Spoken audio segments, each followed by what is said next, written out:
So as of today, I just have under 5 months until I give my CFA Level 3 exam on the 18th of February. Wow, it's almost the end of the journey and it feels incredible to have reached the finish line now. I think I just need to let the thoughts sink in for a bit. In today's video, I will be talking about the 6 methods that I will use to study regularly and consistently throughout my day for my CFA Level 3 exams. It doesn't matter if you're studying for a professional exam or if you're studying for some kind of entrance exam or if you're just studying for the school exam. I feel like each of these 6 methods can be used intensively for students who are looking to increase their output and to maximize the most amount of work that they can get done during the day. As most of you already probably know, there are only 24 hours in a day. But what if I could create time? And how can I consistently get this done day in, day out, which is studying, writing my YouTube channel, going to work, working out in the gym? How can I get all of this done continuously, day in, day out, without burning out over the next 5 months? There's only one answer to a question like this, and the answer involves getting into a state of deep work. Deep study, deep work, or the flow state are all different terms that are used to explain the same phenomenon. When you get yourself fully immersed into the job that you're doing or the studies that you're performing and get the most amount of input for the limited amount of time that you're investing on the job. Today on Filter Coffee Finance, I'm going to make things very simple for you. I'm going to teach you how to get into the state of deep work so that you can get the most out of your studies. And if you want to target a 12-hour study day, this is the place where you learn how to do it. And without any further delay, let's get into it, guys. Number 1. Your morning routine. During the second wave of COVID, when I was the most productive, I'd start every day at 5:30 in the morning. I'd jump out of bed, brush my teeth, and drink a liter of water. After this, I'd do 100 push-ups, say a quick morning prayer, and then I'd do my morning flexibility routine. Once I was done stretching, I'd meditate with the sun falling over my eyes for 15 minutes, and then I'd journal for 10 minutes. And finally, I'd make my morning cup of coffee. And once that was done, I would finally be ready to start my work. You know, the funny thing was, I'd be ready to start my work at 7:15 in the morning, nearly 2 hours after I'd woken up. And the days where I felt the most productive, if I were to actually look at the work that I did, I only got 4 or 5 hours of solid work in. The question is, why did that happen? And the answer is kind of simple. I gave the best hours of my day away to maintenance activities. There's this entire concept of the golden hour, which is the first 60 to 80 minutes of the morning after you wake up, where your brain is actually the most productive. It is in this time period, this 60 to 80 minutes, where you can get the most output for the effort that you put into your studies or the effort that you put into your work. I was spending my golden hour on what I would like to call maintenance activities that would help me keep my sanity, but I could do them at any point in the day.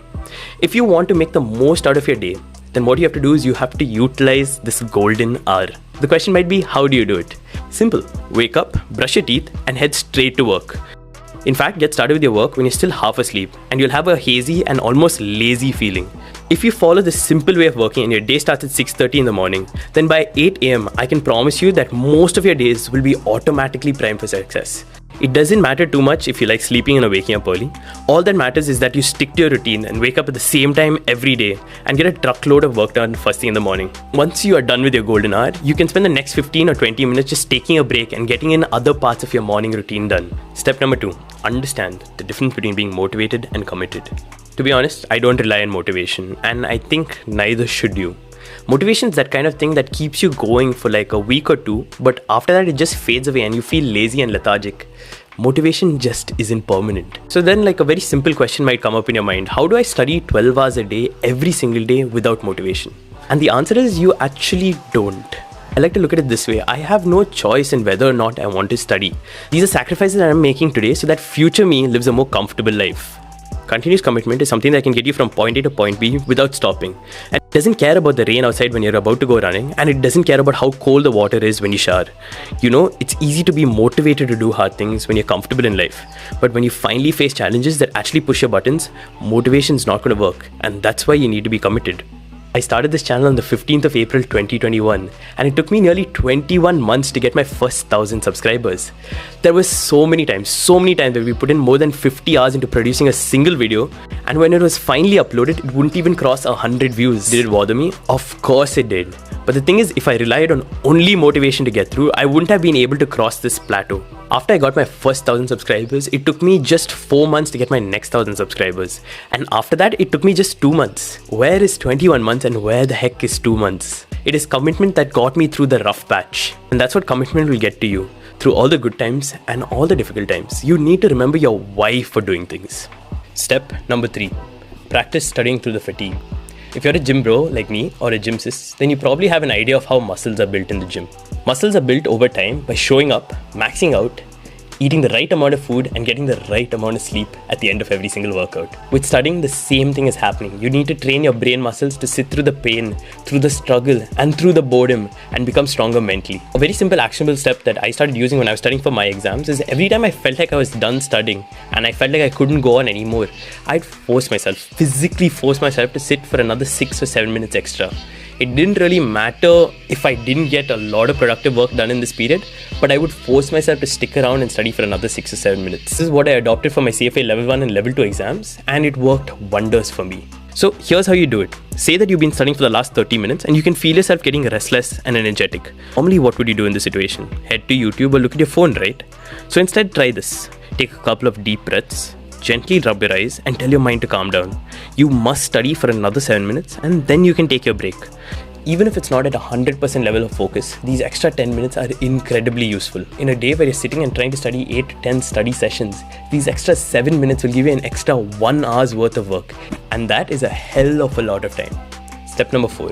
Accept that what you're trying to do is extremely difficult. This one is especially for all the students out there. Studying is definitely harder than any other kind of work. You need to accept that. But why is it harder? Well, that's a little tough to answer, but let me try and give you an example. When you're trying to study, the number of distractions around you can be really high. A fan that has been making the same noise for the past 15 years suddenly bugs you so much that you cannot work without fixing it. You're always going to feel thirsty, hungry, and your phone is constantly going to be ringing because your other friends will also be looking for a distraction. Accepting that these are all the challenges that you will face will actually help you so much, because once you've accepted that, it's a difficult task and I'm going to be distracted, you can plan to prevent the distractions. Except that that fan that has been making the noise for the last 15 years has continued working, and if it's really so important, you will get it fixed the second your exams are over. And if you constantly find yourself feeling hungry and thirsty and going to the kitchen to get water, then fill a bottle with 1 or 2 liters of water and keep it right beside you so that you don't constantly have to get up and leave the room to go and get water. Accept that your phone is a powerful tool that has been designed by hundreds of thousands of engineers to grab your attention, and understand that you have no control over it. Turn it off and give it to your mom for safekeeping. You are embarking on a marathon, and the first step in running a marathon is actually accepting that it won't be easy. Once you start following all these other 4 steps, and you inculcate them in your day-to-day study routine, there is a 5th step that I feel is the most important that every student needs to follow. What is this 5th step? The 5th step is to be kind to yourself and learn how to forgive yourself if you cannot follow the schedule that you've set out. Everything that we've spoken about up till this point is basically about willpower, determination, and systems that can help you make your job easier. But at the end of the day, none of this will even remotely help you if you do not have a healthy mindset towards your work. Think about it. Do people who surround themselves with toxic friends have good mental health? No, right? You are your biggest friend. The thoughts that you have in your head can be like that best friend who wants nothing but success and the best for you. Or your thoughts can be like a toxic friend who wants nothing but to pull you down. Except unlike friends, you can control the thoughts that you have in your head. You can control the voices that you have in your head. When you go on this journey, there will be days where you're not able to put in all the hours. You will be tired, cranky, and almost feel sick. In these days, I really believe that it's better to be kind and forgiving to yourself instead of overworking and burning out. Sleep early if you must and get the right amount of sleep. Do whatever you can to give your next day the best possible chance of being a success. Learn to look at any difficult task that you attempt like a marathon. You don't complete a marathon by going all out in the first 10 kilometers. No one even cares about your pace until the 15 kilometer mark. The only thing that matters is you getting over that finish line. If you need to conserve energy at the 25 kilometer mark, then you do that. And you save the last bits of your energy for the last 2 kilometers that you have to sprint through. Be kind and forgiving to yourself, but never stop striving to move forward. If you really want to train your mind and your body to get long periods of work done, then I suggest that you read this book called Deep Work by Calvin Newport. Like I always say about all the books that I read, if there's even one single lesson that I can take from that book and implement it in my day-to-day life, I'm becoming 1% better. Deep Work is that kind of book that if you implement its principles, you won't get 1% better, you get 10% better. Really can't recommend it enough. If you'd like to buy the book and also support this channel, then I've attached an Amazon link to the book in the description down below. And with that, we come to the end of this week's video on Filter Coffee Finance. I really hope that you enjoyed it, friends. If you did like this video, don't forget to smash that like button and comment down below. If you didn't, it's chill. Thanks for watching, dear friends. And until we meet again, this is Filter Coffee Finance signing off.